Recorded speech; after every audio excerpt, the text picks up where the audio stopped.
जय हिंद साथियों, आज का हमारा चैप्टर है एनालॉजी। एनालॉजी मतलब समानता। समानता, ठीक है भाई। समानता क्या होती है?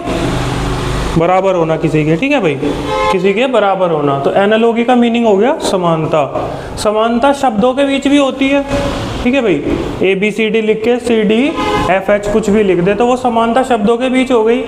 2 3 4 लिख के 5 6 7 लिख दे तो ये अक्षर के बीच समानता हो गई, ठीक है। ध्यान रखने योग्य बातें हैं इसकी कुछ। एक वर्ड की एनालॉजी होती है और एक लेटर एनालॉजी होती है। दो चीज़ों की टाइप की एनालॉजी होती है। इसमें ध्यान रखने योग्य बातें क्या हैं? देश और राजधानियाँ। जैसे एक में दे दिया भारत, फिर उसकी राजधानी दे देगा नई दिल्ली।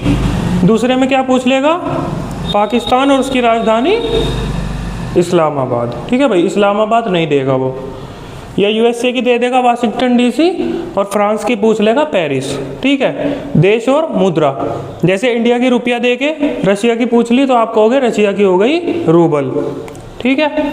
A से Z तक की इसमें आपको एक तो राजधानियाँ याद करनी है, एक तो आपको देश और मुद्रा याद करनी है, इंपॉर्टेंट, वो सब मैं करवाऊँगा। और इसमें हमें वैल्यू याद करनी है, A से Z तक की फेस वैल्यू। जैसे A 1 पे आता है, J 10 पे आता है, P 16 पे आता है, ऐसे करके पूरे 26 होते हैं ये। और हमें याद करने हैं इनके अपोजिट, ठीक है भाई। और यंत्र एवं मापक, ठीक है। जैसे बैरोमीटर प्रेशर को नापने के लिए यूज़ होता है, ठीक है। सिस्मोग्राफ भूकंप की तीव्रता मापने के लिए यूज़ होता है। ये सारे मैं करवाऊँगा। SI यूनिट हम करेंगे, SI यूनिट भी मैं ही करवाऊँगा, ठीक है। ये समझ आया? एनालॉजी समानता होती है शब्दों के बीच, अक्षरों के बीच।